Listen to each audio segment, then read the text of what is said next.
ఓం సమర్థ సద్గురు సాయినాథాయ నమ. శ్రీ సాయి మాస్టర్ ప్రవచనములు 26వ అధ్యాయం. భగవంతుడు సృష్టితత్వం. భగవంతుని యందు విశ్వాసం అనే విషయాన్ని జాగ్రత్తగా పరిశీలించినట్లయితే దానికి ముందు వేరొక విశ్వాసం కూడా ఇమిడి ఉంటుందని మనం గమనించాలి. ఏదైనా ఒక విషయాన్ని మనం సత్యమని అంగీకరించినప్పుడు, అది సంపూర్ణంగా సత్యమని విశ్వసించినప్పుడు, అది సత్యమని నిర్ణయించేటటువంటి మన నిర్ణయం మీద, నిర్ణయించే సామర్థ్యం మీద విశ్వాసం ఉండాలి. అంటే భగవంతుడు వాస్తవంగా ఉన్నాడు అని నమ్మి దాని ప్రకారం మనం జీవించగలగాలంటే అటువంటి విశ్వాసాన్ని కలిగినటువంటి మన చైతన్యం మీద మనకు విశ్వాసం ఉండాలి. డాక్టర్ గారి మీద విశ్వాసం లేకపోతే వారిచ్చే మందు మీద విశ్వాసం ఉండదు. మన మీద మనకు విశ్వాసం లోపించినట్లయితే మనం చేసిన నిర్ణయాల మీద మనకు విశ్వాసం ఉండదు. కాబట్టి భగవంతుడు ఉన్నాడు అని మనం చేసిన నిర్ణయం మీద మనకు పూర్ణమైన విశ్వాసం ఉంటే, ఆ నిర్ణయం చేయగలిగిన మన సామర్థ్యం మీద మనకు అపారమైన విశ్వాసం ఉండాలి. ఎవరికైతే పరిపూర్ణమైన ఆత్మవిశ్వాసం ఉంటుందో వాళ్ళు మాత్రమే భగవంతుని సంపూర్ణంగా విశ్వసించగలరు. దీనిని బట్టే ఈ ఆత్మ పరమాత్మ అనబడేవి బలహీనుడికి, అంటే ఆత్మవిశ్వాసం లేనివాడికి లభ్యమయ్యేటటువంటివి కాదని, మహాబలునికి అంటే ఆత్మవిశ్వాసం ఉన్నవాడికి, వివేకికి, ఎంతో ధైర్యశాలికి మాత్రమే లభ్యమవుతాయని ఉపనిషత్తులు చెప్పాయి. కాబట్టి ఒక రకంగా చెప్పాలంటే భగవంతుడు ఉన్నాడన్న విశ్వాసాన్ని మనిషికుండే ఆత్మవిశ్వాసానికి కొలతబద్దగా తీసుకోవచ్చు. ఎవరికైతే ఆత్మవిశ్వాసం సంపూర్ణంగా ఉంటుందో వారు మాత్రమే భగవంతుని సంపూర్ణంగా విశ్వసించగలరు. ఎవరికైతే తమ విషయమై శంక ఉంటుందో వారు మాత్రమే భగవంతుని యందు కూడా శంక కలిగి ఉంటారు అని మనం తలచవచ్చు. అయితే ఈ భగవంతుడు అనే విషయం గూర్చి సామాన్యంగా ఎక్కువ మంది ప్రజలలో ఒక అభిప్రాయం ఉంటుంది. ఈ పరమాత్మ భగవంతుడు ఒకడున్నాడని ఎవరో పెద్దలు ఎప్పుడో చెప్పారు. దానిని మనం అనాదిగా తరతరాలుగా వింటూ, విశ్వసిస్తూ, ఆచరించుకుంటూ పోతున్నాం. మన ఇంద్రియాలకు, మనస్సుకు గోచరించేటటువంటిది ఈ ఆధునిక విద్య. దీనితో మాత్రమే దానిని పూర్తిగా తెలుసుకోవడం సాధ్యం కాదు. కాబట్టి దాని యొక్క నిరూపణ కోసం ఎదురు చూడకుండానే దానిని విశ్వసిస్తూ పోతే చాలు అనేటటువంటి ఒక అభిప్రాయం ఉన్నది. కానీ ఈ కారణంగానే భగవంతుని యందు విశ్వాసాన్ని అంగీకరించడం కొంతమంది మేధావులకు కష్టమవుతుంది. ఇంద్రియాలకు, మనస్సుకు గోచరించినటువంటి సత్యాన్ని, మనం ఎప్పుడూ చూడనటువంటి దానిని నమ్మి జీవితాన్ని ప్రారంభించడం ఎట్లా? దానిని అనుసరించి మన జీవితమంతా రూపొందించుకున్న తర్వాత జీవిత అవసాన దశలో అదంతా అసత్యమని మనకు అనిపిస్తే ఏమైపోతాం? కనుక తెలియని దానిని గురించి విశ్వసించడం ఎట్లా అనేటటువంటిది మరొక రకమైన యోచన. మానవ జాతిని అంతటినీ ఈ రెండు రకాలుగా విభజించవచ్చు. కానీ రెండింటికి సమన్వయమే లేదా? కొంతమంది భగవంతుని ఉనికి పట్ల విశ్వాసాన్ని ప్రధానంగా తీసుకొని బయలుదేరేటట్లయితే, మరికొంతమంది కేవలం విశ్వాసాన్నే ప్రధానంగా అంగీకరించలేరు. కాబట్టి వీరిరువురు ఒకరికొకరు సహకరించకపోవడం జరుగుతున్నది. మరి ఈ ఇరువురిని సమన్వయపరిచే మార్గమే లేదా? ఇక్కడ నేను ఇంతకుముందు చెప్పిన వాక్యాన్ని మరొకసారి గుర్తు చేస్తున్నాను. మన యందు మనకు పూర్ణమైన విశ్వాసం ఉన్నట్లయితే మనందరినీ సమైక్యపరచడానికి అది చాలు. అందుకని ఆ విశ్వాసం పట్ల మనకున్నటువంటి రెండు రకాల అభిప్రాయాల చేత మనం ఒక వ్యక్తితో మరొకరం కలవలేకపోవడం అన్నది మన మేధాశక్తికి, మానవతకు కళంకం అని మాత్రం మనవి చేసుకుంటున్నాను. ఈ పరమాత్మ లేక భగవంతుడు అసలు ఉన్నాడా లేడా? ఉంటే ఎట్లా ఉంటాడు? ఆ భగవంతుని గురించి ఏ విధంగా చెప్పబడి ఉంది? వాని యొక్క తత్వం ఏంటి అని ఆలోచిస్తే దాని యొక్క పర్యవసానం ఒకటే ఉన్నది.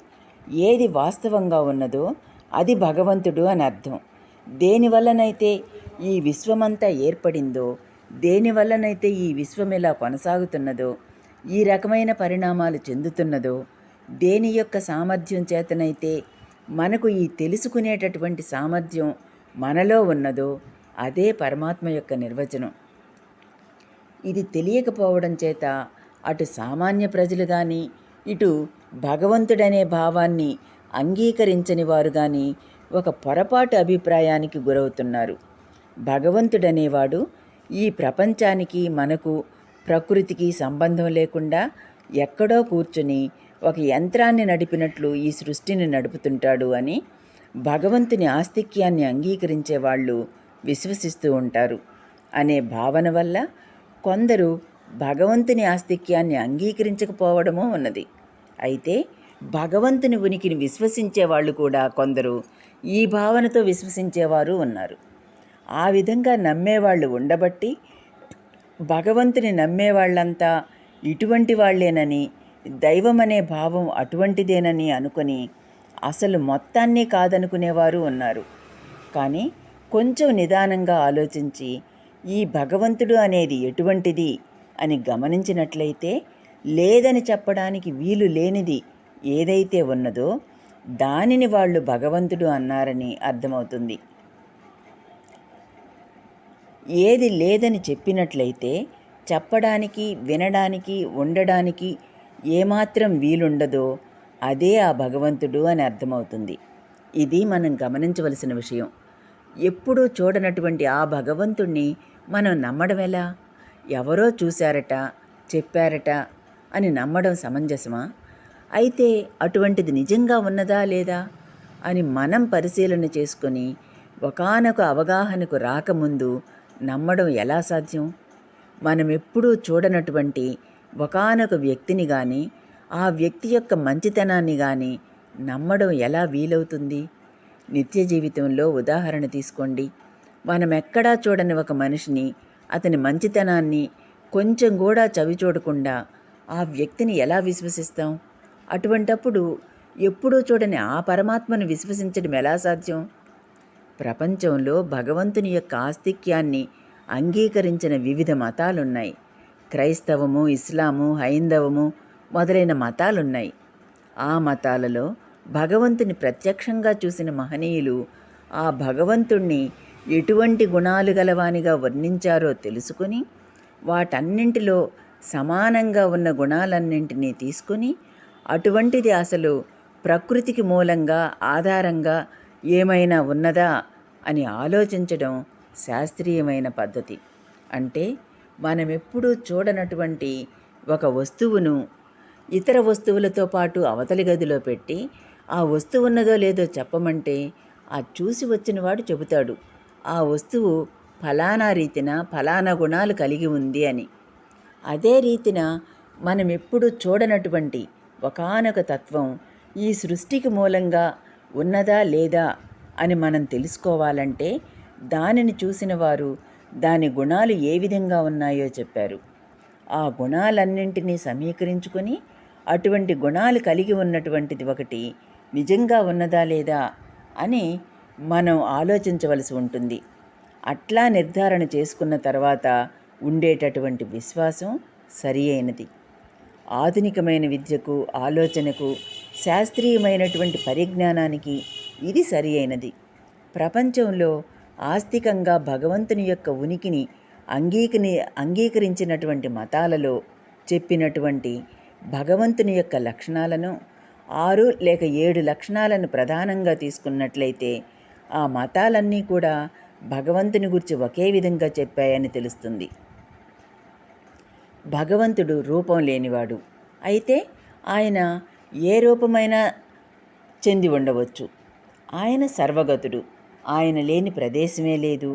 అంతటా నిండి ఉంటాడు. ఈ సృష్టికి కారకుడు. ఈ సృష్టి స్థితికి కూడా కారకుడు. ఈ సృష్టి లయించినప్పుడు ఆయనలోనే లయించవలసి ఉంటుంది. ఆయన సర్వాన్ని తెలుసుకునేవాడు. భగవంతుని గూర్చిన ఈ విశేష గుణాలు అన్ని మతాలు చెప్పాయి. వీటిని ఆధారం చేసుకునే అన్ని మతాల వారు ప్రార్థనలను ఏర్పరచుకున్నారు. కనుక ఈ లక్షణాలు కలిగిన ఒకానొక సత్యం సృష్టికి ఆధారంగా ఉన్నదా లేదా అని చూసి అది ఉన్నదని నిరూపణ అయినప్పుడు మన మనస్సుకు కూడా వికాసము, ఒకానొక విశ్వాసం ఏర్పడతాయి. మన మనస్సుకు కూడా వికాసము, ఒకానొక విశ్వాసము ఏర్పడతాయి. ఈ విషయాన్ని ఆధునిక విజ్ఞానం ప్రకారం కూడా కించిత్తు వివరించి చూద్దాం. నేటి భౌతిక శాస్త్రం మనకు చెబుతున్నదేంటంటే, ప్రకృతి యావత్తు పదార్థం చేత నిర్మించబడింది. ఈ పదార్థం అంతా కూడా ఈ పరమాణువుల చేత చేయబడి ఉన్నది. ఈ పరమాణువులన్నీ కూడా ఎలక్ట్రాను, ప్రోటాను, న్యూట్రానుల వంటి అంశాలతో చేయబడి ఉన్నాయి. ఈ ఎలక్ట్రాన్లు, ప్రోటాన్లు, న్యూట్రాన్లు దేనితో చేయబడి ఉన్నాయంటే, అటు తరంగమని కానీ ఇటు ధార్మిక శక్తి అని కానీ చెప్పడానికి వీలు లేనటువంటి ఒకానొక తత్వంతో చేయబడి ఉన్నాయి. దీనిని బట్టి మనకు అర్థమవుతున్నది ఏంటంటే, ఏ ఒక్క శక్తి చేతనైతే ఈ విశ్వమంతా చేయబడి ఉన్నదో ఆ ఒక్క శక్తి చేతనే ఈ ఎలక్ట్రాను, ప్రోటాను, న్యూట్రాను మొదలైనవన్నీ చేయబడి ఉండాలి.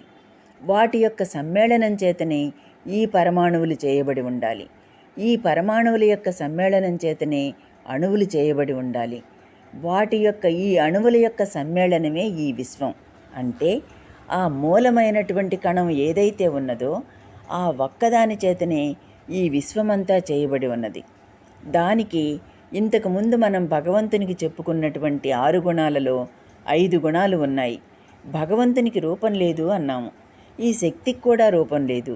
పరమాణువులు దాని రూపమా అంటే కాదు. ఎలక్ట్రాన్లు, ప్రోటాన్లు దాని రూపమా అంటే కాదు. అది ధరించిన కొన్ని రూపాలు మాత్రమే. అసలు ఆ శక్తికి స్వతసిద్ధంగా ఏ రూపమూ లేదు. దాని చేత చేయబడినటువంటి, దాని చేత ఆవరించబడినటువంటి వస్తువు ఈ సృష్టిలో ఏదీ లేదు. ఈ సృష్టికి అదే కారణం. ఆ శక్తి ఎలక్ట్రాన్లు, ప్రోటాన్ల రూపం ధరించి, వాటి సమ్మేళనమైనటువంటి పరమాణువుల రూపం ధరించి, వాటి సమ్మేళనమైనటువంటి అణువుల రూపం ధరించి ఈ మహత్తరమైనటువంటి విశ్వం యొక్క రూపం ధరించింది. కనుక ఈ సృష్టికంతటికి కారణమైంది. ఆ శక్తి ఆ రీతినే కొనసాగుతూ పరిణామం చెందుతుండడం చేత ఈ సృష్టి జరుగుతున్నది. కాబట్టి వీటన్నింటికీ అదే కారణం. ఎప్పటికైనా ఈ సృష్టి లయించడం అంటూ జరిగితే ఆ తత్వంలోకి లయించడం తప్ప మరొక అవకాశం లేదు. కాబట్టి రూపరహితుడైన భగవంతుని యొక్క లక్షణం దానికున్నది. సర్వగతుడైనటువంటి భగవంతుని రెండవ లక్షణం కూడా ఆ శక్తికి ఉన్నది. సృష్టికి కారణమైనది, స్థితికి కారణమైనది, లయానికి కారణమైనది మొదలైన లక్షణాలన్నీ దానికి ఉన్నాయి. అంటే నేటి భౌతిక శాస్త్రం దేనినైతే అంగీకరిస్తున్నదో ఆ సత్యమంతా కూడా భగవంతునికి మనం చెప్పుకుంటున్న లక్షణాలన్నీ కూడా ఆ సత్యానికి వర్తిస్తున్నాయి. చివరకు ఒక్కచోట మాత్రం సమస్య వచ్చింది. ఈ సృష్టికి మూలమైన ఆ శక్తి జడమైనదా, లేక అన్నింటినీ తెలుసుకుంటూ అనుభవించగల చైతన్య స్వభావం కలదా? ఇది మూలమైన ప్రశ్న. భగవంతుణ్ణి అంగీకరించే వాళ్లకు, అంగీకరించని వాళ్లకు వచ్చేటటువంటి వ్యత్యాసం ఈ ఒక్కచోటే. అటు భౌతిక శాస్త్రజ్ఞులు, భౌతికవాదులు కూడా ఈ సృష్టి మొత్తం ఆ శక్తితోనే చేయబడి ఉంది అని అంగీకరించి తీరవలసిందే. అంటే భౌతిక శాస్త్ర దృష్ట్యా సర్వానికి ఒకానొక శక్తి కారణమని అంగీకరించి తీరాలి. అయితే ఆ శక్తి మూలమైన శక్తి కనుక అన్నింటినీ తెలుసుకుంటూ, అన్నింటినీ అనుభవిస్తూ, అన్నింటినీ నిర్ణయిస్తూ ఉండగల మనలోని చైతన్యానికి గల ధర్మం కలదైతే ఆత్మ లేక పరమాత్మ అనబడే గుణాన్ని అంగీకరించినట్లే లెక్క. దానినే భగవంతుడు అన్నారు ఆస్తికులు.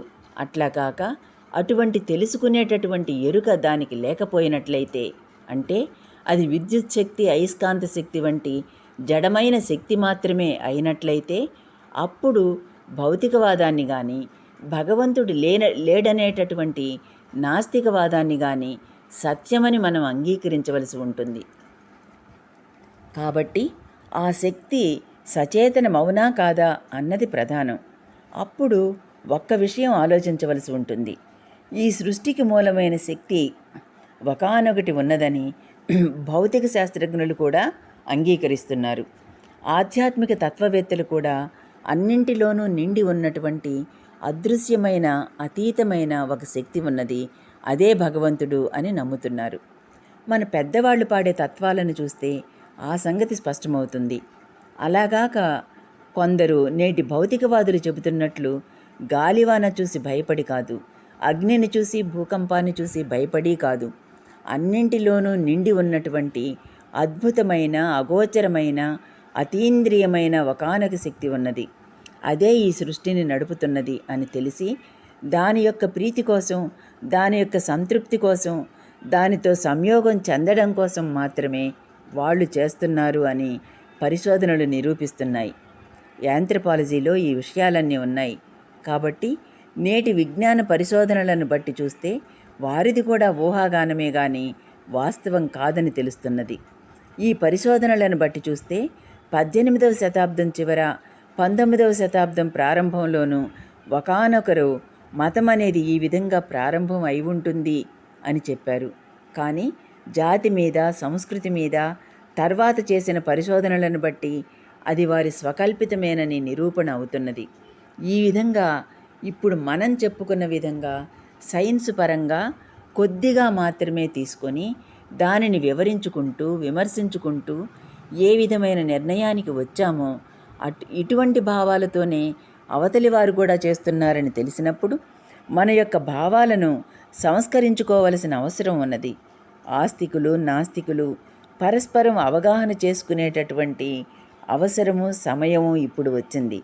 ఆస్తికులు ఏమంటున్నారంటే ఈ మూలమైన తత్వానికి ఒక ధర్మం ఉన్నదని అంటున్నారు.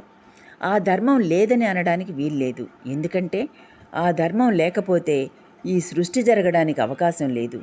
ఇట్లాగాక ఆధునిక శాస్త్రం ఆధారంగా ఒక్కొక్క సైన్స్ను తీసుకొని సుదీర్ఘంగా ఈ సృష్టి యొక్క మూలతత్వాన్ని ఇంకా బాగా వివరించుకుంటూ పోవచ్చు.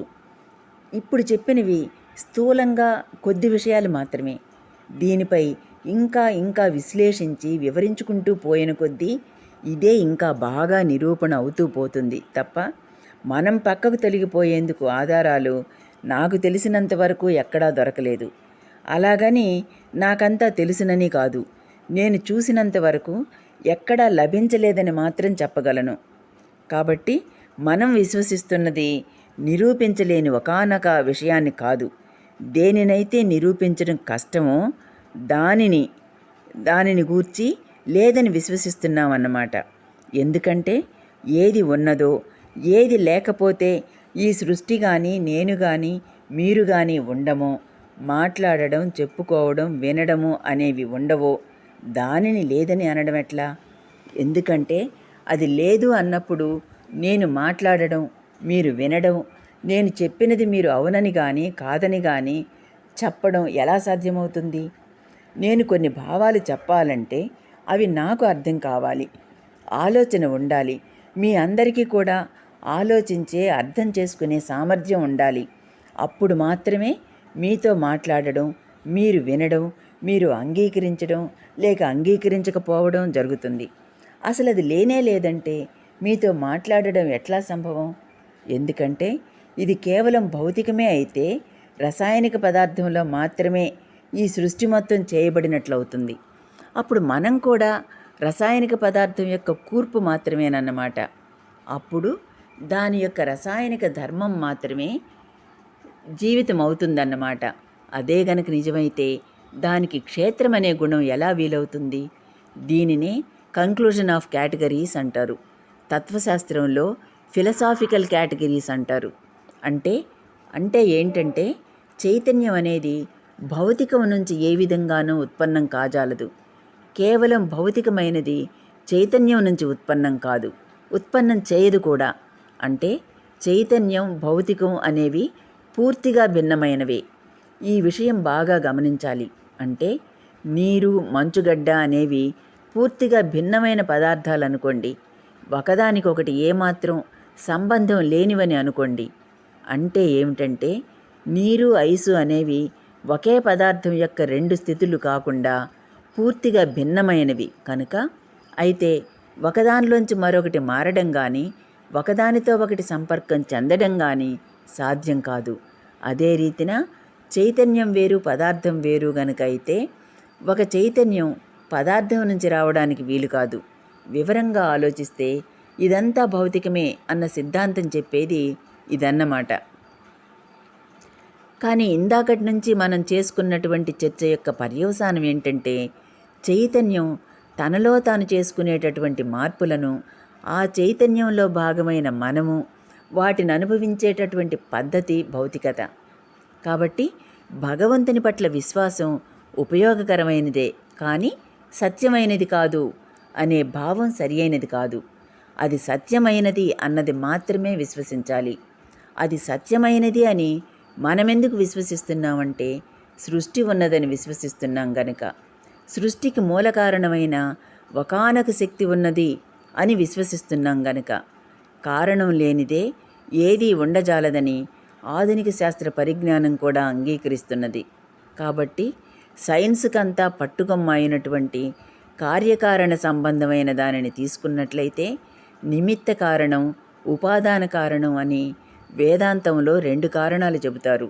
అంటే ఒక కుండ తయారు చేయాలంటే తయారు చేసేవాడు ఒక రకమైన కారణం, మట్టి అనేది 2వ రకమైన కారణం. విడిగా పడి ఉన్న మట్టిని కుండగా తయారు చేయాలంటే ఆ తయారు చేసేవాడు ఒక కారణం. కానీ తయారు చేసేవాడు మాత్రమే ఉండి కుండ తయారు చేద్దాం అనుకున్నంత మాత్రాన మట్టి లేకపోతే తయారు చేయడం వీలు పడదు. అందుకని మట్టి కూడా ఒక కారణం.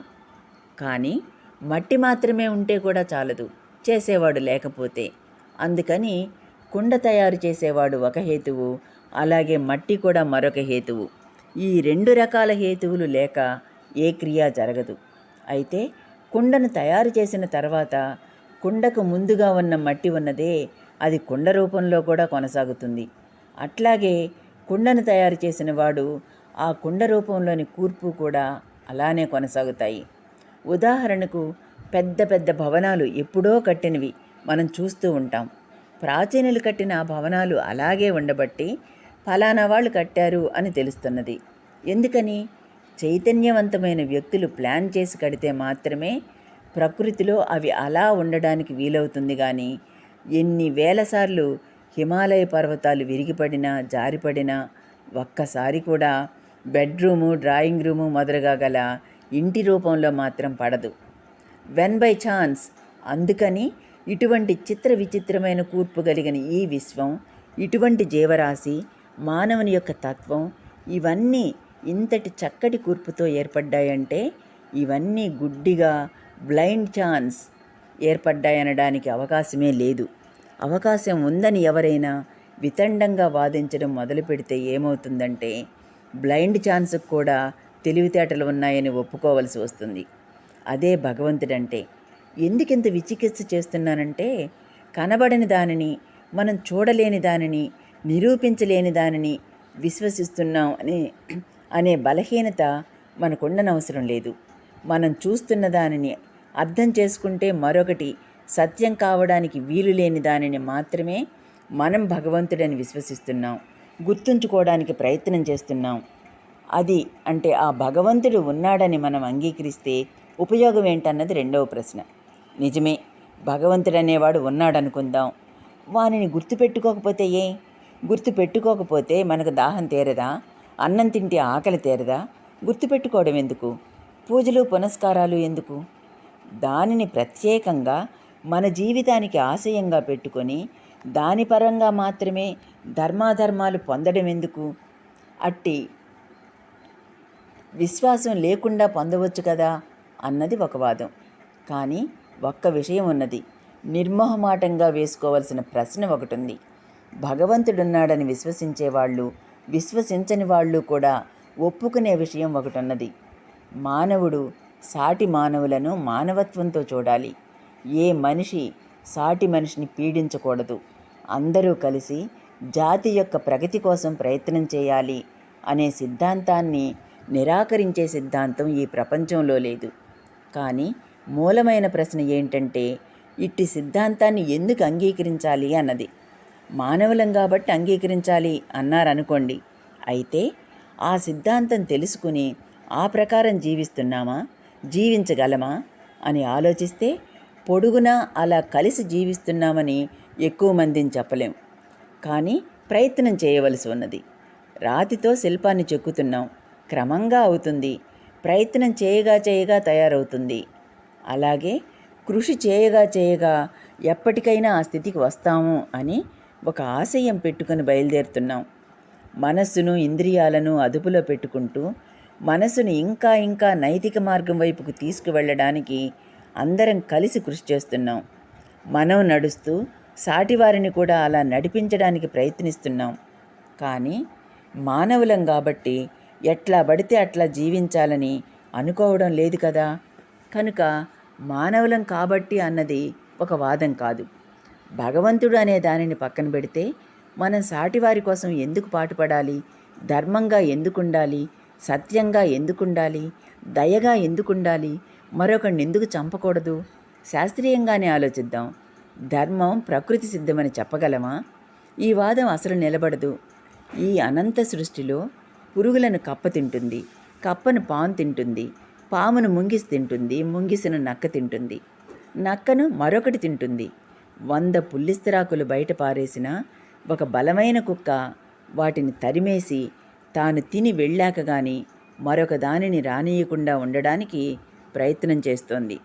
ఇటువంటి అనంతమైన జీవరాశి కలిగినటువంటి ఈ ప్రకృతిలో దేనికి బలముంటే అది తక్కిన వాటిని తరిమేసేటటువంటి నిర్మాణం కలిగినటువంటి ఈ ప్రకృతిలో మధ్యలో ఎవడో వచ్చి నైతిక విలువలు ఉండాలి అంటే ఎందుకు ఉండాలి అన్నది ప్రశ్న. మనం సాటివాడితో నువ్వు ధర్మంగా ఉండు, నీకొచ్చిన ధనం రాకపోయినా సరే, నువ్వు నాశనమైపోయినా సరే నువ్వు ధర్మంగా ఉండాల్సిందే అంటే ఈ ప్రపంచంలో 4 రోజులు నీకు బతకాలని లేదా? చావడానికి నువ్వు రమ్మంటే వస్తావా అని అడుగుతాడు. కాబట్టి ధర్మంగా ఎందుకు ఉండాలి అన్న ప్రశ్నకు సహేతుకమైన సమాధానం మనకు దొరకలేదు. ఆ ప్రశ్నను పక్కన పెట్టి మామూలుగా మనం ఒక్క విషయం ఆలోచిద్దాం. మనమందరం జీవిస్తున్నాం. మొట్టమొదట భుక్తికై పాటుపడుతున్నాం. తిండి గుడ్డ సంపాదించుకుంటున్నాం. మనం ఎవరి మీద ఆధారపడుతున్నామో వారి పట్ల మన బాధ్యతలు నిర్వర్తిస్తున్నాం. ఇది మన జీవితం యొక్క ప్రధాన లక్ష్యం. ఇవన్నీ సాధించాక అందరం కలిసి సమాజానికి ఏమైనా చేయగలమా అని ఆలోచిస్తున్నాం. అందరూ కాకపోయినా కొందరు అట్లా తాపత్రయపడేవాళ్ళుంటారు. ఈ సమాజాన్ని ఇంకా బాగుండేలా చేయగలమేమోనని ఆలోచించేవాళ్ళు ఉంటారు. తిండి గుడ్డ ఆశించడం అన్నది సృష్టిలోని ప్రతి జీవికి ఉన్నది, మానవునికి ఉన్నది. ఈ రెండు ఉన్నాక బాధ్యతలు నిర్వర్తించాలి. ఆ బాధ్యతలు నిర్వర్తించడం పూర్తయ్యాక మానవుడు అంతటితో ఆగడం లేదు, ఇంకా తాపత్రయపడుతూనే ఉన్నాడు. నాకొస్తున్నది చాలు, ఇంతకంటే శ్రమ పడడం ఎందుకు, నాకు సరిపడినంత ఉన్నది కదా అని ఒకడు అనుకోవచ్చు. కానీ అతడు శ్రమ పడడం ఇష్టం లేక మాత్రమే అలా భావించవచ్చు. కానీ ఏదో ఒక దానికోసం ప్రయత్నం చేయనివాడు, తాపత్రయపడనివాడు ఉండడు. కాబట్టి జీవించడమే జీవిత లక్ష్యమైతే మానవులందరూ ఏదో ఒక దానిని పొందడానికి ప్రయత్నం చేస్తున్నారు. ఎందుకోసం? తృప్తి కోసం ప్రయత్నం చేస్తున్నారు, శాంతి కోసం ప్రయత్నం చేస్తున్నారు అని చెప్పక తప్పదు. ఎందుకంటే మనకు ఆ రెండూ లభించలేదని తెలుసు గనక. ఒకవేళ ఎవరైనా తనకు ఉందనుకుంటే కాసేపు ఊరికే కూర్చోమంటే తెలుస్తుంది. కాసేపు కూర్చోగానే బోర్ కొడుతుంది, ఏదో ఒకటి చెయ్యాలని అనిపిస్తుంది. ఎందుకంటే అట్లా ఏదో ఒకటి చేస్తేనే తప్ప తృప్తి శాంతి ఉండదు. కాబట్టి తృప్తిగా ఉండడం కోసం, శాంతిగా ఉండడం కోసం ఏదో ఒకటి చేస్తూ ఉండాలి. భుక్తికి మించి మనమేం చేసినా సరే అది ఈ తృప్తి శాంతి కోసమే. ఒకడు డబ్బు కూడబెడుతున్నాడంటే డబ్బు కూడబెట్టడం ద్వారా లేమి అనేది లేకుండా ఉంటే తృప్తి శాంతి ఉంటుందని భావిస్తున్నాడు గనక దానికోసం పాటుపడతాడు. అలాగే అధికారం కోసం తాపత్రయపడేవాళ్ళున్నారు, మరొకరు మరొక దానికోసం. ఇలా ఎవరెన్ని చేసినా సరే వాటిల్లో తృప్తి శాంతి ఉంటుందన్న ఉద్దేశంతోనే చేస్తున్నారు. కాబట్టి అందరి చరమ లక్ష్యం మాత్రం ఒక్కటే. కానీ ఇన్ని కోట్ల మంది మానవులు ఇన్ని దేశాలలో అనాదిగా ప్రయత్నాలు చేస్తున్నప్పటికీ ఇంతమందిలో తృప్తి శాంతి నాకు ఉన్నాయనే వాళ్ళు ఎంతమంది ఉన్నారు? కాబట్టి మనమంతా కూడా జీవిస్తున్నది ఎందుకో ఇప్పుడు జాగ్రత్తగా గమనిద్దాం. చెప్పుకున్న విషయాన్నే తిరిగి ఒక్కసారి జ్ఞాపకం చేసుకుందాం. తిండి గుడ్డ తప్పిస్తే ఆ పై చేసిన ప్రయత్నాలన్నీ తృప్తి శాంతి కోసం మనం చేసే అన్వేషణ అన్నాం. వివాహం చేసుకున్నాం. ఎందుకని? తోడు కావాలి. నా అనేవాళ్ళు, నన్ను కావాలనుకునేవాళ్ళు కొంతమంది కావాలని ఉంది. లేకపోతే అశాంతి, ఒంటరితనం. కాబట్టి తృప్తి శాంతి కోసమే మనం సంసారం కావాలనుకుంటున్నాం. సరే, సంసారం కావాలనుకున్నాం. అది బరువు బాధ్యతలలో పడేసింది. వాటిని భరిస్తావు. ఎందుకని?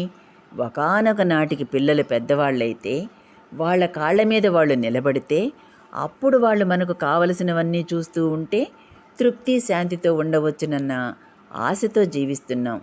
కాబట్టి జీవనం కూడా దానికోసమే. అలాగాక ఎవడికైతే ఈ జీవితంలో తృప్తి శాంతి రాదు అని నిర్ధారణ అవుతుందో వాడికి 3 పద్ధతులుంటాయి. ధైర్యం గలవాడైతే ఆత్మహత్య చేసుకుంటాడు. తృప్తి శాంతి లభించినప్పుడు ఈ చాకిరీ దేనికి? తిండి గుడ్డ, ఆరోగ్యం, ఇల్లు వాకిలి, భార్య పిల్లలు వీటన్నింటి కోసం వెట్టి చాకిరీ చేసినా తృప్తి శాంతి రాదు అని నిశ్చయంగా తెలిసినప్పుడు ఇంక జీవించడం దేనికి అనిపిస్తుంది. అందుకని ధైర్యం కలవాడు ఆత్మహత్యకు పాల్పడతాడు. అంత ధైర్యం లేనివాడికి ఆలోచించి ఆలోచించి జీవితం అర్థం లేనిదిగా తోస్తుంది. దానితో మతిస్థిమితం తప్పుతుంది. ఆ ఆలోచనలు ఒక స్థాయి వరకు ఉన్నప్పుడు జీవితం వ్యర్థంగా అనిపించి నిరాశ నిస్పృహలకు లోనవుతాడు. అది ఒక స్థాయి తప్పినప్పుడు పిచ్చిగా తయారవుతాడు. ఇక అంతగా ఆలోచించనివాడు, చనిపోయేందుకు ధైర్యం లేనివాడు ఆ సంగతి సాధ్యమైనంత వరకు మర్చిపోయేందుకు ప్రయత్నిస్తాడు. ఒక్కొక్కడు కాస్త ఆధ్యాత్మికంగా తయారవుతాడు. ఎందుకంటే మన సంగతి మనం మర్చిపోవలసిన స్థితి ఏర్పడుతుంది. దీనినే మనం కాలక్షేపం అంటాం. కాలాన్ని మరుగుపరచుట, నిక్షేపించుట. క్షివ్ అనే పదానికి మరుగుపరుచుట అని అర్థం. కాలక్షేపం అంటే ఇంతకాలం గడిచిందన్న సంగతి మన నుంచి మరుగుపడడం, అంటే మనకు తెలియకుండా పోవడం అన్నమాట. సినిమాకెళ్ళి కూర్చుంటే కాలక్షేపమైందండి అంటాం. అదే ఇంటి దగ్గర కూర్చుంటే సమయమే గడవదు, బోర్ కొడుతుంది, ఎట్లాగబ్బా అనిపిస్తుంది. రైల్లో కూర్చొని డిటెక్టివ్ తీసుకొని మొదలు పెడితే పక్కవాడు స్టేషన్ వచ్చింది దిగమని చెప్పేదాకా తెలియదు, అప్పుడే వచ్చేసిందా అనిపిస్తుంది. అంటే డిటెక్టివ్ చదువుతుంటే కాలక్షేపం జరిగింది, పేపర్ చూస్తుంటే కాలక్షేపం జరిగింది. అలాగే సినిమాకి వెళితే కాలక్షేపం జరిగింది. ఈ కాలక్షేపాలన్నీ ఏంటంటే తృప్తి శాంతి కోసం మనందరికీ తపన ఉండి అది ఎట్లా వస్తుందో తెలియక, అది లేకుండా జీవించలేక మనం పడే అగచాట్లన్నమాట. ఎందుకంటే అది లేకుండా మనం జీవించలేం. ఎందుకంటే తృప్తి శాంతి లేదని తెలిస్తే మరణించడమే తృప్తి అనిపిస్తుంది. తృప్తి శాంతులను పొందడానికి మాత్రమే మనిషి జీవించడానికి విలువనిస్తాడు. అది సాధించలేనప్పుడు జీవితం గుదిబండగా తయారవుతుంది. అందుకని విసిరికొడతాడు. అందుకని తృప్తి శాంతుల కోసం ఉండే కోరిక జీవించడానికి ఉండే కోరిక కంటే ప్రియమైనది. జీవితాన్ని ప్రేమిస్తున్నామంటే తృప్తి శాంతులు పొందే సాధనం కింద మాత్రమే మనం ఉపయోగించుకుంటున్నాం. అట్లా విశ్వసించి అనుసరిస్తున్నాం. ఒకడికి ఒక జబ్బు చేసింది, చాలా భయంకరమైన జబ్బు, దానికి మందులు లేవు, ఆ బాధ భరించడము కష్టమే. అప్పుడు డాక్టర్లు ఏం చేస్తారు? నొప్పి తెలియకుండా ఉండడానికి మాత్రలు వాడుతుంటారు. అంతకు మించి గత్యంతరం లేదు. అట్లాగే మన జీవితంలో కూడా క్షణం నుంచి క్షణం వరకు దుర్భరమైన ఈ జీవిత కాలగతిని నిక్షేపం చేసుకోవడానికి ఉండే కాలక్షేపాలు మనకు ఆవశ్యకం అన్నదానికి రుజువు. మనం తృప్తి శాంతులు లేకపోతే జీవించలేము అనడానికి ఆ తృప్తి శాంతులను మనం ఎన్ని చేసినా పొందడం లేదు. సరికదా? ఏ తృప్తి శాంతులు వస్తాయని ధనం కూడబెట్టామో అది వచ్చిన దగ్గర నుంచి సమస్యలు పెరుగుతాయే కానీ తరగడం లేదు. అదొక పెద్ద సమస్య. డబ్బులు లేకపోతే ఒక భయం, ఉంటే ఒక భయం. డబ్బులున్నాయని తెలిసాక మన పిల్లలే చెడిపోవడం మొదలు పెడతారు.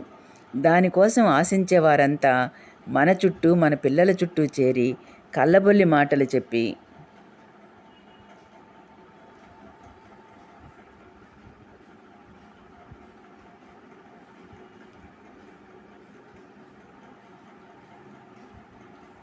మొత్తం కాజేయాలని చూస్తుంటారు. తీసుకుని వెళ్ళగొట్టనవచ్చు. ఇన్ని చిక్కులను తెచ్చిపెడుతుంది ఆ డబ్బు. మరి దానివల్ల సుఖశాంతులు ఉంటాయనుకోవడం ఎలా? అన్ని విషయాలలోనూ ఇలాగే ఉంటుంది. ఒక రాజకుమారుడు చీకు చింత లేకుండా హాయిగా ఉన్నాడు. కానీ వాడికి ఎట్లా అలవడిందో కానీ దొంగతనం చేయడం అలవడింది. రాజుగారి కొడుకు గదా, వాడికి లేనిదేమున్నది? కానీ ఎక్కడికి వెళ్ళినా ఏదో ఒకటి దొంగతనం చేసి తీసుకువస్తాడు. ఏ చిన్న వస్తువైనా సరే దొంగిలించి తీరవలసిందే. ఈ సంగతి రాజుగారికి తెలిసింది. ఆ అలవాటు మాన్పించడం కోసం ఎన్నో ప్రయత్నాలు చేశాడు. కానీ మాన్పించలేకపోయాడు. రాజుగారికి అదొక సమస్యగా తయారైంది. చివరకు ఆయన తన కుమారునికి ఆ అలవాటు మానిపించిన వాడికి అగ్రహారం ఇస్తానని దేశమంతటా చాటింపు వేయించాడు. అయితే చాలామంది భయపడ్డారు. అతనికి దొంగతనం మాన్పించగలిగితే అగ్రహారం వస్తుంది, ఒకవేళ మాన్పించలేకపోతే శిక్ష తప్పదు కదా. అందుకని ముందుకు రావడానికి అందరూ భయపడ్డారు. కానీ ఒక ఆయన మాత్రం నేను మాన్పిస్తాను అని సాహసించి ముందుకు వచ్చాడు.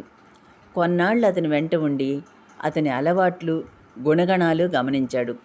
అతనిలో ఒక సుగుణం కనిపించింది. అతడు ఏదైనా చెయ్యను అని అన్నాడంటే చెయ్యడు. ఆ ఒక్క గుణం ఆలంబరంగా దొరికింది. అంతే చాలు అతనిని ఈ దొంగతనం చేసే అలవాటు నుంచి బయటపడవేయవచ్చని తలచి ఆయన తన వెంట ఆ పిల్లవాడిని తీసుకొచ్చి దగ్గరుంచుకున్నాడు.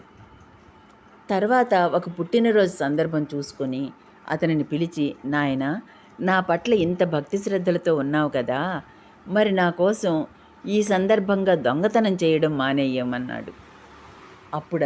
అప్పుడతడు గురువుగారికి నమస్కారం చేసి, గురువుగారు, నేను మాట ఇచ్చానంటే ప్రాణం పోయినా తప్పను, కానీ మీరివ్వమన్నది మాత్రం నా వల్ల కాని పని, కనుక మరేదైనా చెప్పండి, చేస్తాను అన్నాడు. అప్పుడు ఆ గురువుగారు ఆలోచించి, పోనీ బంగారం వస్తువులు మాత్రం దొంగతనం చేయనని మాట ఇవ్వు చాలు అన్నారు. అందుకతడు ఒప్పుకొని మాట ఇచ్చాడు. ఆ తర్వాత గురువుగారు మరో సందర్భం చూసుకొని వెండి వస్తువులు దొంగతనం చేయవద్దని మాట తీసుకున్నారు. ఇలాగే క్రమక్రమంగా ఒక్కొక్క దానిని గురించి మాట తీసుకొని మాన్పిస్తూ వచ్చారు. ఇలా కొంతకాలం గడిచేసరికి పరిసర ప్రాంతాల్లో కనిపించే అన్నీ పూర్తయినాయి. ఎక్కడికైనా వెళ్ళినా కూడా అతడేమీ తీసుకురావడం లేదు. ఇక పర్వాలేదు, వీడు దొంగతనం మానేశాడు అనుకొని ఆ గురువుగారు అతనిని రాజుగారికి ఇక అప్పగిద్దామని అతనిని తీసుకొని బయలుదేరాడు. ఆ రోజుల్లో వాహనాలు లేవు, కాలినడకన వెళ్ళవలసిందే. అడవి మార్గాన్ని వెళ్తున్నారు. ఆ గురువుగారికి కొంతమంది శిష్యులు ఉన్నారు. దారిలో ఒక శిష్యుని ఇంట రాత్రి బస చేశారు. మళ్ళీ ఉదయమే బయలుదేరి వెళ్తున్నారు. దారిలో ఒకసారి ఆ రాజకుమారుని పైపంచుకు ఏదో మూట కట్టి ఉన్నట్లు గురువుగారు గమనించారు. ఏమిటది అని అడిగారు. అందుకతడు, బూడిదండి గురువుగారు అన్నాడు. అదేంటి, ఎందుకు తెచ్చావు అడిగారు గురువుగారు. అందుకతడు, మీరు చెప్పిన వాటిల్లో బూడిద లేదు కదండి, అందుకని అది పట్టుకొచ్చాను అన్నట్ట. అంటే ఎన్ని రీతుల వాడు దొంగతనం చేయకుండా అడ్డంకులు పెట్టినా దాని వెనకాల అతనికి అది చేయాలన్న ఆలోచన, ఆశ ఎలాగైతే ఉన్నదో, మనం ఎన్ని చేసినప్పటికీ, ఎన్ని రకాల అడ్డంకులు వచ్చినప్పటికీ మనం చేసే పనుల వెనకాల తృప్తి, శాంతులు పొందాలన్న ఆలోచన, ఆశ మాత్రం తప్పక ఉంటుంది. ఆ గురువుగారికి మరొక శిష్యుడున్నాడు. అతడు ఆయన చెప్పిన మార్గంలో సాధన చేసుకుంటూ ఆధ్యాత్మికంగా ఉన్నత స్థాయికి చేరుకున్నాడు. ఒక రాత్రి అతని ఇంట ఈ గురువుగారు బస చేశారు. తనను ఆ స్థాయికి తీసుకువచ్చిన గురువుగారికి గురుదక్షిణగా ఏదైనా సమర్పించుకోవాలని అతనికి అనిపించింది. తన దగ్గర ఉన్న పరశువేదిని గురువుగారికి సమర్పించాడు. కానీ గురువుగారు స్వీకరించలేదు. నాకేమీ ఇవ్వనవసరం లేదు, నువ్వు ఆ స్థితిలో ఉండు చాలు, అదే నాకు గురుదక్షిణ అన్నారు. అయితే ఆ శిష్యుడు ఊరుకోలేదు. మరొక శిష్యుని పక్కకు పిలిచి, నా దగ్గర పరశువేది ఉన్నది, దానికి ఏ లోహాన్నైనా తాకిస్తే బంగారం అవుతుంది, దానిని నీకు ఇస్తున్నాను. ఏదైనా అవసరమైనప్పుడు దీని సహాయంతో గురువుగారు మీరు సుఖంగా ఉండవచ్చు, దానిని నీ దగ్గర ఉంచు అని ఆ శిష్యునికి ఇచ్చాడు.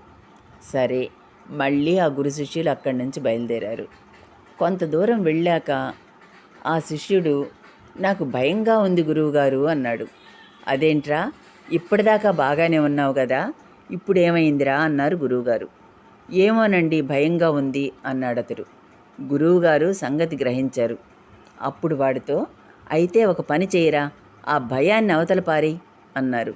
అప్పుడు వాడికి అర్థమైంది, దేనినైనా తాకిస్తే చాలు దానిని బంగారంగా మార్చగలిగేటటువంటి ఆ పరశువేది తన దగ్గర ఉందని ఎవరికైనా తెలిస్తే ఎవడైనా ఊరుకుంటాడా? ఎంతకైనా సిద్ధపడతాడు. చంపడానికి కూడా వెనుకాడడు. అది వాడి భయం. ఇది లేనప్పుడు ఏ చీకు చింత లేకుండా ఉన్నాను. ఇది ఉంటే మనశ్శాంతి లేదు. ఇదే నా భయం అని అతడు గ్రహించాడు. అలాగే తృప్తి శాంతులు వస్తాయని వేటి కోసమైతే మనం పాకులాడుతున్నామో అవన్నీ చీకు చింత తెచ్చి పెడతాయే గాని తృప్తి శాంతులను ఇవ్వజాలవు. ఇంతమందిలో ఎవరూ కూడా నాకున్నది చాలు, ఇక ఏమీ అక్కర్లేదు అనకపోవడమే దీనికి రుజువు. కాబట్టి ఇంతమంది జీవితము దండగేనా? ఇక ఎవరికి తృప్తి శాంతి అనేది రావడానికి అవకాశమే లేదా? అసలు ఇది సత్యం కాదా? ఇంతమందిలో ఎవరికీ లేదు కాబట్టి అసలట్టిది లేనే లేదా? అది సత్యం కాదని అంగీకరిస్తే మనం జీవించడం అనవసరం, ఇన్ని తంటాలు పడడం అంతకంటే అనవసరం. కానీ అది లేదు అనడానికి వీల్లేదు. అలాగే తృప్తి శాంతులు ఇంతమందికి రావడం లేదు కాబట్టి అట్టివి లేవంటే జీవించడానికి హేతువు లేకుండా పోతుంది. అట్లా అనుకోవడం సమస్య నుండి పారిపోవడం అవుతుంది. అందుకని మన పెద్దలు ఏమన్నారంటే, ఈ తృప్తి శాంతులు వస్తాయని మనం పడే ఈ పాటల వలననే అసలు అధర్మం మొదలగునవి సమాజంలో వస్తున్నాయి, గమనించుకోమన్నారు.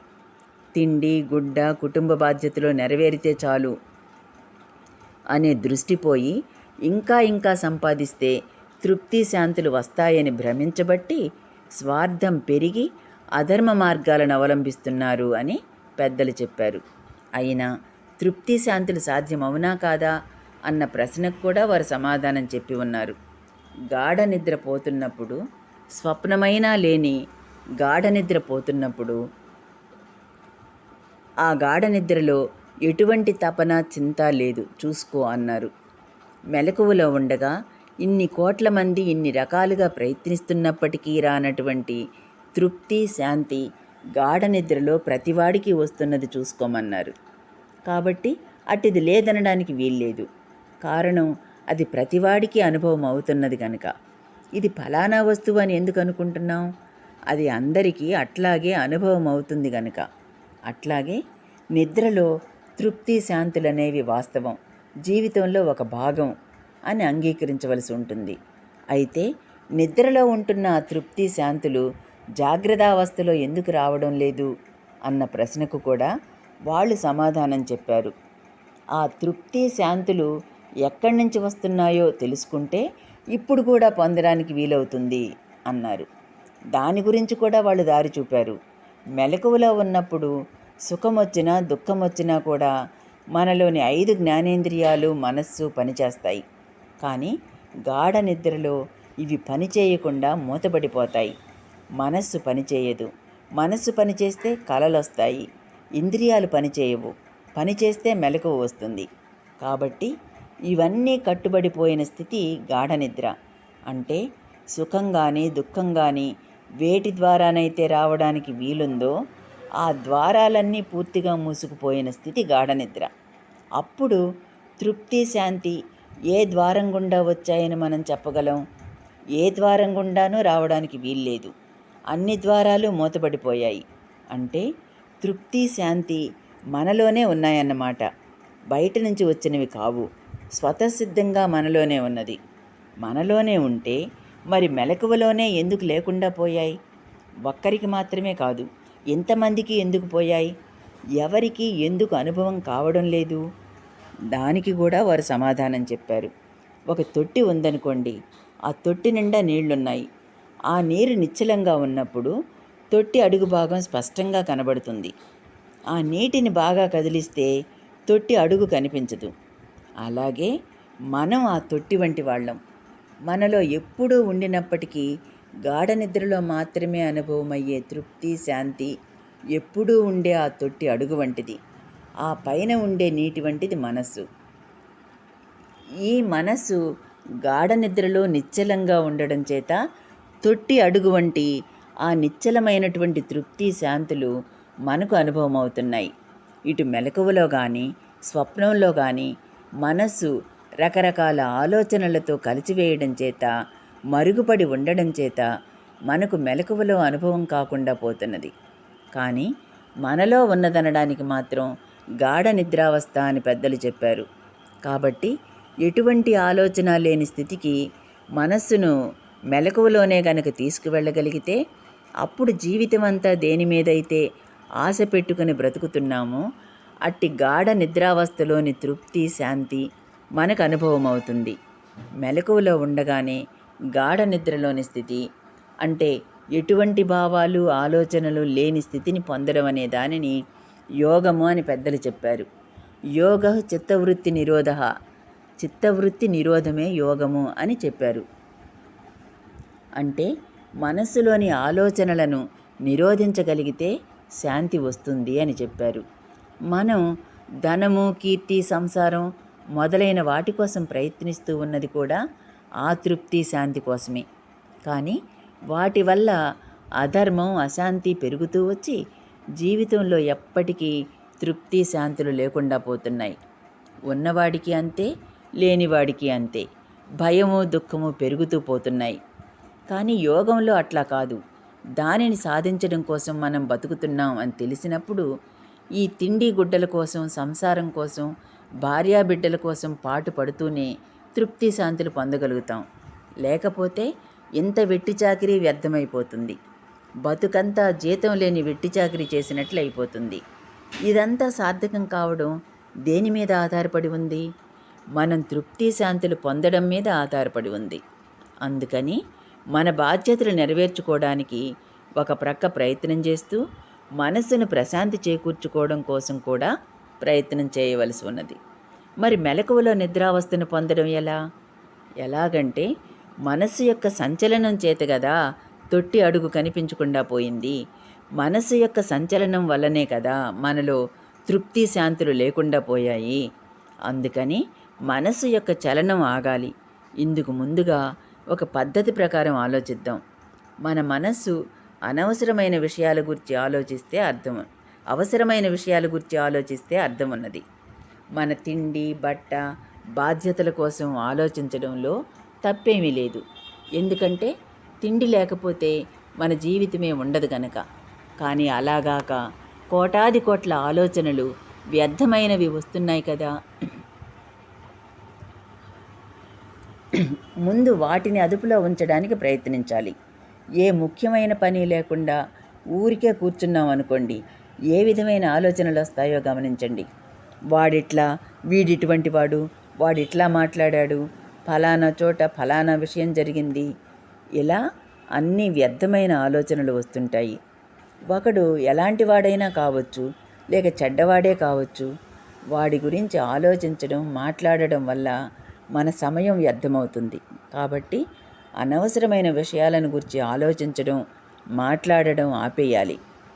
ఇవన్నీ ఏ విధంగా వస్తాయంటే రాగం వల్ల, ద్వేషం వల్ల, అసూయ వల్ల వస్తాయి. వాడెవడో పైకి వస్తున్నాడు, వాడు పైకి రావడం ఎందుకు, వాడు పైకి రాకూడదు, నేనే పైకి రావాలి అన్న భావం మనకు కలిగిన తర్వాత వాడి గురించి రకరకాలుగా చెడ్డగా ప్రచారం చేయాలన్న బుద్ధి మనకు కలుగుతుంది. వాడి గురించి చెడుగా ఎవరేం చెబుతారా విందామన్న బుద్ధి మనలో పుడుతుంది. ఇక వాటిని తొలగించుకోవడం మన తరం కాదు. తృప్తి శాంతులు పొందడం, రాగద్వేషాలను తొలగించుకోవడం అసాధ్యమవుతుంది. ఆలోచిస్తే అట్టి ఆలోచనలు ఎంత వ్యర్థమైనవో తెలుస్తుంది. ఇతరుల గురించి ఆ విధంగా ఆలోచించడం వల్ల, మాట్లాడడం వల్ల మనకు ఒరిగేదేమైనా ఉందా? అవతలి వాడికి పోయేదేమైనా ఉందా? ఏమీ లేదని కొంచెం ఆలోచిస్తే తెలుస్తుంది. ఈ ఆలోచనలను, ప్రయత్నాలను మనం సాధించుకోదలుచుకున్న దాని మీద పెట్టుకుంటే సాధించగలుగుతాం. కాబట్టి అసూయ పడడం అంతటి వ్యర్థమైనది, అవివేకమైనది ఇంకొకటి లేదు. ఈ విధంగా ఆలోచించుకుంటూ, విమర్శ చేసుకుంటూ వస్తే అసూయ ద్వేషాలు తొలగి మనసు ప్రశాంతంగా, హాయిగా ఉంటుంది. కనుక జీవించడం కోసం కావలసిన అవసరాలు, బాధ్యతలు నిర్వర్తించాక తృప్తి శాంతుల కోసం ప్రయత్నించేవాడు తెలివైనవాడు. అందుకని వాటి కోసం ప్రయత్నించాలి. చిన్న పిల్లవాడు రోడ్డు మీద పడి ఉన్న సిగరెట్టు పెట్టెలు, తగరపు ముక్కలు అన్నీ ఏరుకొచ్చి ఆడుకుంటాడు. వాడే కొంచెం పెద్దవాడయ్యాక వాటిని అవతల పారేస్తాడు. అట్లాగే లౌకిక విషయాలలో తృప్తి శాంతులు ఉన్నాయనేటటువంటి భ్రాంతిలో ఉన్నప్పుడు మనిషి వాటి కోసం ప్రాకులాడతాడు. వీటి వలన తృప్తి శాంతులు ఎన్నటికీ లభించవన్న ఆలోచన కొంచెమైనా వచ్చినప్పుడు అదంతా అనవసరమైన పాకులాట అనిపిస్తుంది. నిజంగా తాను వేటి కోసం, ఏ తృప్తి శాంతుల కోసం అన్వేషిస్తున్నాడో అవి లభించవని తెలిసినప్పుడు జీవితానికి అర్థం లేదనిపిస్తుంది. అప్పుడు వాటిని పొందడాని కోసం ఇంద్రియ మనోనిగ్రహాల వైపుకు వస్తాడు. ధర్మంగా ఎందుకుండాలి అనేది అప్పుడు అర్థమవుతుంది. జీవితం యొక్క లక్ష్యం ఏంటో తెలిసినప్పుడు ధర్మంగా ఉంటాడు. అలా కాక ధర్మంగా ఉండాలి కాబట్టి ఉండేది ధర్మం కాదు. 9 గంటలైంది కాబట్టి ఉద్యోగానికి వెళ్ళాలి కాబట్టి డ్యూటీ కాబట్టి వెళ్ళాలి. ఏ పనైనా ఎందుకు చేస్తున్నావు అని అడిగితే ధర్మం కాబట్టి అన్నాడనుకోండి, వాడు కూడా ధర్మాత్ముడు కాడు అన్నారు పెద్దలు. అధర్మం అనేది తలంపులోకి రానప్పుడు దానిని ధర్మాత్ముడు అన్నారు. అంటే అధర్మమైనదేదో ధర్మమైనదేదో మనసుకు తెలిసి అధర్మమైన దానిని నిగ్రహించి ధర్మమైన దానిని నిర్వర్తిస్తూ పోవాలి. అది చివరకు ఏ స్థితికి తీసుకువస్తుందంటే అధర్మం అనేది తట్టకుండా ఉండే స్థితికి తీసుకువస్తుంది. ఎట్లాగంటే ప్రకృతిలోని కొన్ని పదార్థాలను ఇతర జీవులు తినే వాటిని మనకు తినాలనే తలంపు కూడా రాదు. తినాలని అసలు మనసుకు తట్టదు. అట్లాగే అధర్మమైన వాటిని చేయాలనే తలంపు మనకు రాదన్నమాట. అప్పటికి ధర్మం కుదిరినట్లు లెక్క. అట్టి ధర్మం నిలిచినప్పుడు మనసు ప్రశాంతి చెందుతుంది. అది ఎప్పుడు సాధ్యమవుతుందంటే మనస్సు ఇంద్రియ నిగ్రహాలు సాధించగలిగినప్పుడు, అంటే గాఢ నిద్రావస్థలోని నిశ్చల స్థితిని పొందినప్పుడు అన్నమాట. అందుకని మన మనస్సు మెలకువలో ఉన్నప్పుడు గాఢ నిద్రావస్థలోని నిశ్చల స్థితికి వెళ్ళలేదు కాబట్టి, అలా ఆ స్థితిని చేరుకోవడానికి మనం జీవించి ఉండాలి కాబట్టి, జీవించడానికి తిండి గుడ్డ అవసరం కాబట్టి, అటువంటి స్థితిని పొందడం కోసం మన మీద ఆధారపడే వాళ్ళు కూడా ప్రయత్నించాలి కాబట్టి, అందుకై వాళ్ళు కూడా జీవించాలి కాబట్టి, మనము మన మీద ఆధారపడే వాళ్ళు జీవించడానికి, కొనసాగించడానికి కావలసినంత వరకు ప్రయత్నం చేస్తూ తృప్తి శాంతులను పొందడానికి ప్రయత్నించాలి. ప్రకృతి సిద్ధంగా ఏది తప్పనిసరిగా బాధ్యతగా అవసరమో వాటి కోసం ప్రయత్నించిన తర్వాత తక్కిన సమయం అంతటిని మన మనస్సును ఈ విధంగా నిగ్రహించుకు రావడానికి ప్రయత్నం చేయాలి. అనవసరమైన వాటి నుంచి మన మనస్సును అవసరమైన ప్రయోజనాల కోసం మళ్లించాలి. అప్పుడు అనవసరమైన కోరికలు వాటంతట అవే ఆగిపోతాయి. అనవసరములైన దర్జా, అంతస్తు, హోదా వంటివి మన మనసులోంచి తొలగిపోతాయి. అప్పుడు వాటి కోసం ప్రాకులాడడం తగ్గిపోతుంది. అప్పుడు ఇంద్రియ నిగ్రహం, మనోనిగ్రహం, వివేకం ఈ 3 ఆ వ్యక్తిలో మేలుకుంటాయి. అప్పుడు సమాజంలో శ్రేయస్సు దానంతట అదే ఉంటుంది. కనుక మొదట ఈ సృష్టి యొక్క మూలతత్వం ఏమిటో, రెండవది జీవితం యొక్క లక్ష్యం ఏమిటో, మూడవది దాని యొక్క ఆవశ్యకత ఏమిటో, ఈ 3 మనిషికి బాగా అర్థమవ్వాలి. అలా అర్థమైన తర్వాత దానికోసం ప్రయత్నం చేయాలి. మనస్సుకు ఒక అభ్యాసం ఉంది. పదే పదే చేసినటువంటి పని ఎంత అసహ్యమైనదైనా సరే మనిషికి ప్రియమవుతుంది. పసిపిల్లవాడి నోటికి కొంచెం ఆవకాయ రాసి చూడండి ఏమవుతుందో. నాలుక మీద ఆ రుచి పోయిందాకా గగ్గోలు పెట్టి ఏడుస్తాడు. కానీ ప్రతిరోజు కొద్ది కొద్దిగా రుచి చూపిస్తూ ఉంటే ఆ తర్వాత ఆ రుచికి అలవాటు పడిపోయి అది లేకపోతే ఏడుస్తాడు. అట్లాగే ఉప్పు కారం అలవాటు చేస్తే చప్పిడి పదార్థాలు తినడు. ఏది తింటే భరించలేక చిన్నప్పుడు ఏడ్చాడో దానినే తినగా తినగా ఇష్టమై కూర్చుంటుంది. అభ్యాసం అంటే అట్లాంటిది. అంత కృత్రిమమైనది, అంత ప్రియమైనది, అంత ప్రమాదకరమైనది.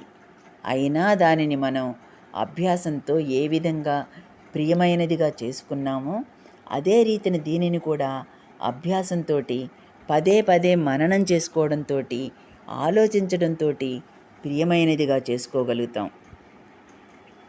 స్వాధ్యాయ ప్రవచనేచ అని చెప్పారు పెద్దలు. దీనిని అధ్యయనం చేయడం ద్వారా అధ్యయనం చేసిన దానిని పక్కవాడికి చెప్పడం ద్వారా దానిలో ఉన్న ప్రయోజనం ఏమిటో తెలుసుకుంటాం. మనకు తెలిసిన దానిని మరొకరికి చెప్పుకోవడంలో మరొక క్రియ కూడా జరుగుతూ ఉంటుంది. దానివలన అవతల వాడికి మాత్రమే మనం బోధించడం లేదు, మన విశ్వాసాన్ని మరొకసారి దృఢపరుచుకుంటున్నాం కూడా. అందుకని పెద్దలు నిజమైన జ్ఞానాన్ని గురించి తెలుసుకు తీరాలి అని చెప్పారు. నాకు ఇటువంటి విషయం పట్ల ఆసక్తి లేదండి అనడానికి వీల్లేదు. ఎందుకని? నీకు జీవితంలో తృప్తి శాంతులు అక్కర్లేదా? కావాలి, ప్రతివాడికి కావాలి. దానిని గూర్చి కాస్త ఆలోచిస్తే తెలుస్తుంది. ఎవరినైనా ఒకే చోట కాసేపు కూర్చోపెడితే అలా బయటకు వెళ్ళి తిరిగి వద్దామని అనిపిస్తుంది. అదేంటంటే బోరు కొడుతుందంటాడు. అంటే బయటకు వెళ్ళి వస్తే శాంతిగా ఉంటుంది, వెళ్ళకపోతే అశాంతి ఫీల్ అవుతాడు. అట్లా ఏదో ఒకటి చేస్తుంటే కానీ శాంతి ఉండదు. అటువంటి అవసరం లేని ఎప్పుడూ ఉండే శాంతి కోసమే అందరూ పాటుపడుతున్నారు. కాబట్టి నాకు శాంతి అవసరం లేదు అనడం కంటే హాస్యాస్పదమైన మాట ఇంకొకటి ఉండదు. అది అక్కర్లేని వాడికి జీవితమే అక్కర్లేదు. కాబట్టి భగవంతుడు సత్యమా అంటే ఈ సృష్టి ఎంత సత్యమో అంత సత్యం. ఈ సృష్టి ఏ కారణాల చేత చేయబడిందో ఆ కారణాలు ఎంత సత్యమో అంత సత్యం. ఇది విలువైనదవునా కాదా అంటే మన జీవితంలో తృప్తి శాంతులనేవి ఎంత విలువైనవో అంత విలువైనది. అందుకని ఆధ్యాత్మికత అంటే ఏంటో తెలుసుకొని మెలకువలో ఉండగానే నిద్రావస్థలోని తృప్తి శాంతులు పొందడం ఎలాగో తెలుసుకొని దానిని సాధించడం కోసం క్రమశిక్షణాపూరితమైన తర్ఫీదును అలవరుచుకుంటూ ఏది ఎందుకు ఎలా చేయాలో తెలుసుకుంటూ పోతేనేమో అదే సాధన అవుతుంది. అది తెలియకుండా పోయినప్పుడు మూఢమైన ఆచారం అవుతుంది.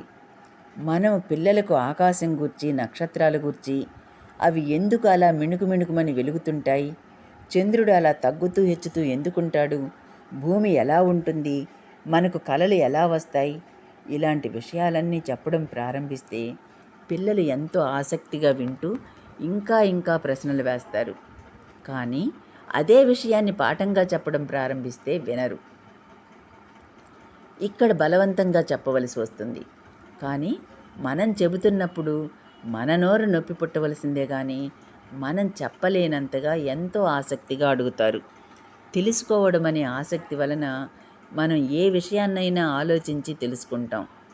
ఒకటి సత్యమని విన్నాం, దానిని గురించి పరిశోధించాం, అంతకంటే శ్రేయస్కరమైనది మరొకటి లేదని తెలిసింది. అప్పుడు మనకు నమ్మకం కలుగుతుంది. ఉదాహరణకు, ఫలానా మందు మీరు ఉపయోగించండి, మీకు ఆ వ్యాధి నయమవుతుంది అని ఒకరు చెప్పారనుకోండి. చూద్దాంలే అని ఊరుకోవడమో లేక ఆ మందులను తెప్పించుకొని వాడకుండా ఉండడమో చేశామనుకోండి, వ్యాధి తగ్గుతుందా? కొంచెం కూడా తగ్గదు. అలాగాక ఆ మందులను వాడి చూస్తామనుకోండి, వ్యాధి తగ్గింది. అప్పుడు నమ్మకం కలుగుతుంది. అప్పుడు మళ్ళీ అనుమానం వస్తుంది, మనకే తగ్గిందా లేక ఆ వ్యాధి వల్ల ఇంకెవరికైనా తగ్గిందా? తగ్గుతున్నదని తెలిసినప్పుడు ఆ మందు పట్ల విశ్వాసం కలుగుతుంది. సైన్స్లో కూడా అంతే. మనకు గోచరమైన వాటిని, మనం గ్రహించగలిగిన వాటిని తీసుకొని వాటి మీద ఆధారపడి ఒక ప్రతిపాదనను చేసుకుంటారు. ఆ ప్రతిపాదన మీద ఆధారపడి మళ్ళీ ప్రయోగం చేస్తారు.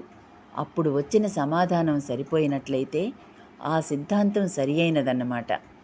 అట్లాగే భగవంతుడు ఉన్నాడు అని విన్నాం. అలా ఉన్నాడని చెప్పిన వాళ్ళందరూ ఏమేం చెప్పారో ఆ భగవంతుని ధర్మాలేంటో తీసుకుని ఈనాడు అందరి చేత అంగీకరించబడుతున్న ఆధునిక శాస్త్ర విజ్ఞానం ద్వారా ఆలోచించాం. అది సత్యమై ఉండడం తప్ప ఇంకొక మార్గం లేదని మన మనస్సుకు ధృవపడింది. అప్పుడు తిరిగి అది ఉపయోగకరమైనదా కాదా అని ఆలోచిస్తే ఉపయోగకరమైనది అని తేలింది. ఈ జీవితానికి తృప్తి శాంతులు లక్ష్యమని గనుక మనం అంగీకరించి దానిని పొందాలని ప్రయత్నిస్తే ఆ లక్ష్యం అనేది మనకు సాధ్యమవుతుంది. అందుకని మనిషికి మాత్రమే ధర్మాధర్మాలు సత్యం. మనిషి మాత్రమే జీవిత గమ్యాన్ని అర్థం చేసుకోగలడు. అర్థం చేసుకుని నాకు కావలసినది ఇది అని తీర్మానించుకోగలడు. అందుకు కావలసిన విధంగా పథకం వేసుకోగలడు, ఆచరించగలడు.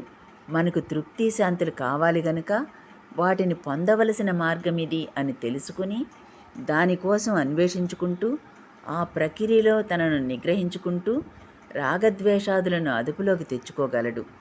ఆ విధంగా సమాజంలో ధర్మాన్ని నిలబెట్టగలుగుతాడు. అట్టి సామర్థ్యం కలవాడు గనుక మనిషి అన్నారు. మనస్సు కలిగినవాడు గనుక మనిషి.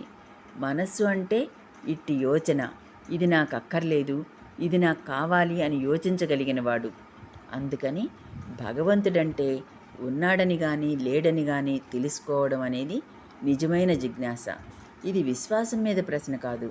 ఇక్కడ ఒక పదార్థం ఉన్నదా లేదా అంటే ఉన్నదనో లేదనో గుర్తించడమే జిజ్ఞాస.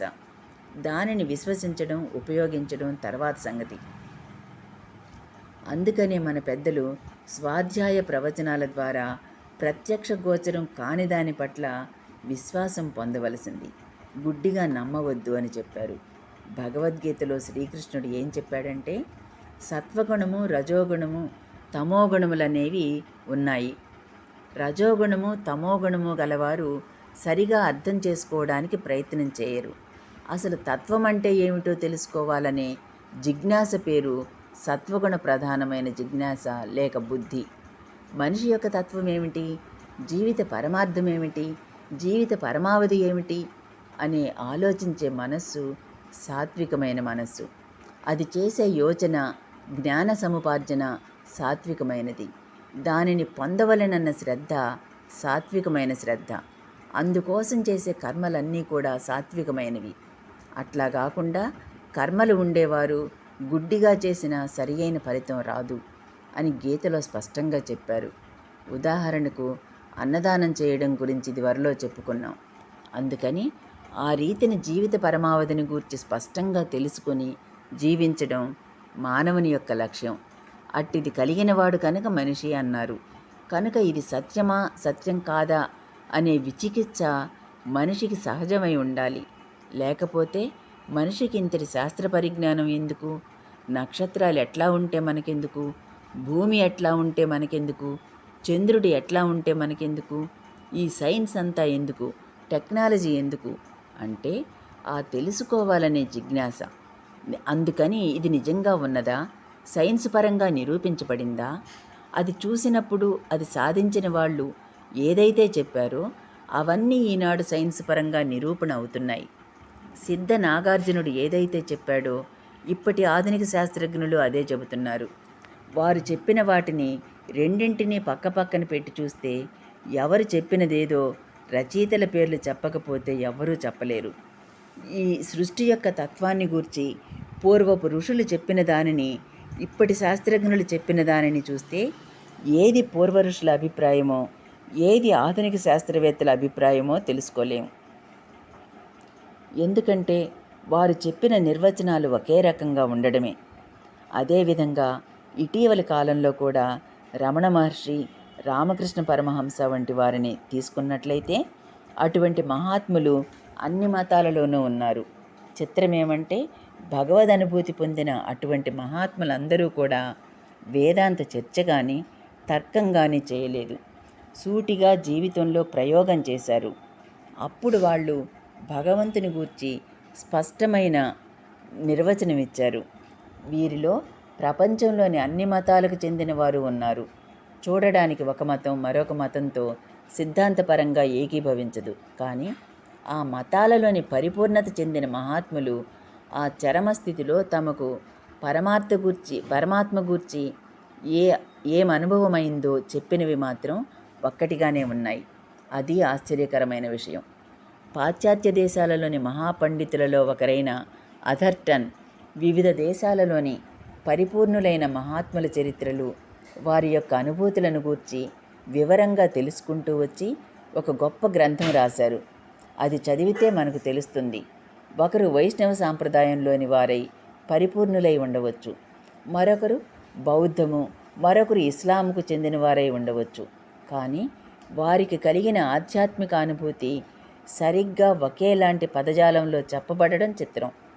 అందుకని ఈ ఆధ్యాత్మికత సత్యం అనడానికి నీ దగ్గర ఏమైనా నిరూపణ ఉందా అని అతనిని అడిగితే, అతడు ప్రపంచంలో ఆధ్యాత్మిక అనుభూతిని పొందిన వాళ్ళు ఎవరెవరైతే ఉన్నారో వాళ్ళందరి అనుభూతి ఒకేలాగా ఉంది గనుక ఒకే ప్రయోగం చేసిన వాళ్ళందరికీ ఒకే ఫలితం వచ్చినప్పుడు అది సైంటిఫిక్గా అంగీకరించడానికి సరిపోతున్నది గనక దీనిని కూడా అంగీకరించకపోవడానికి అవకాశం లేదు అన్నాడు. కాబట్టి వెనుకటిలాగా భగవంతుని పట్ల విశ్వాసం అమాయకత్వానికి, మౌఢ్యానికి సంకేతం అన్న దురభిప్రాయాన్ని సమాజంలోంచి తీసివేయాలి. ఇది విజ్ఞతకు సంకేతం, మనిషి యొక్క ఆలోచన సరళికి సంకేతం, జీవితాన్ని సార్థకం చేసుకోవడానికి సంకేతం అన్న విషయం తెలియజెప్పాల్సిన బాధ్యత, దాని యందు విశ్వాసం కలిగి ఈ సూత్రాలను మూలంగా తీసుకొని కృషి చేయవలసిన అవసరం అందరి మీద ఉన్నదని గమనించాలి. ఈ ప్రయత్నం వల్ల మానవజాతి అంతటికీ ఆత్మవికాసం చూపించేటటువంటి అవకాశం, మనం తరించడానికి అవకాశము ఉన్నాయి. కాబట్టి తప్పకట్టి ప్రయత్నం ప్రారంభమైనప్పుడు సమాజంలోని వ్యక్తుల స్వభావం మారుతూ వచ్చి ధర్మం అనేది దానంతట అదే వస్తుంది. కనుక ఈ ఆస్తికత కానీ, దైవం యందు విశ్వాసం కానీ, గుడ్డి నమ్మకం అని, సెంటిమెంటల్ అని, బలహీనత అని ఉన్న దురభిప్రాయాలను నిర్మూలించవలసిందిగా మనవి చేసుకుంటున్నాను.